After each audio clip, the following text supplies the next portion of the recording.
तर राम मनोहर शुक्ला राहणार पुसद त्यांनी कंत्राटी वनमजूर म्हणून आपले सामाजिक वनीकरणामध्ये जॉबला होते.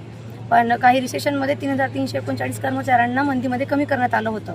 पण त्यानंतर शासनाच्या धोरणानुसार 1996 नुसार त्यांना परत कामावर कायम करा असा GR येऊन सुद्धा जे मधातले अधिकारी होते त्यांनी कधी त्यांची लिस्ट जी होती, माझ्या पप्पांचं महाराष्ट्र यादीमध्ये 3ऱ्या नंबरवर नाव असून सुद्धा त्यांना 20 वर्ष सेनेमध्ये कायम करून घेतलं नाही. सोबत त्यांच्या मजुरांना सध्या माझ्या पप्पांनी विष घेतलेला आहे. 19 तारखेला ते घरून निघाले. त्यांनी आम्हाला काही सांगितलं नाही कारण ते सिस्टमला थकले होते आणि त्यांच्या 4 अधिकाऱ्यांनी त्यांना मानसिक प्रताडणा दिलेली आणि खूप त्रास दिला. यासाठी त्यांनी विष प्राशन केलं.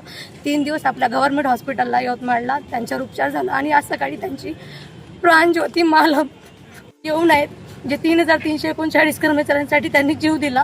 ते पण सगळे लोक येऊन आहेत. मला इथं माझ्या पप्पांसाठी मी न्याय मागायला आले कारण माझ्या पप्पांनी 11 पेजेसचा सुसाईड नोट लिहिलेला आहे आणि त्यामध्ये त्यांनी त्यांच्या न्यायाची मागणी केली. त्यांनी माझ्यावर एक जिम्मेदारी सोपवली की बेटा मला मुलगा नाही पण माझ्या कर्मचाऱ्यांना तू न्याय मिळवून दे आणि कलेक्टर ऑफिसला माझी बॉडी घेऊन जा.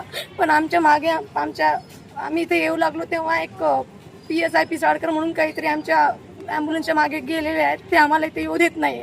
माझी तुमचं सगळ्यांना हात जोडून विनंती आहे की माझी DM सरांशी भेट करून द्या आणि माझ्या पप्पांची बॉडी इथं घेऊन या.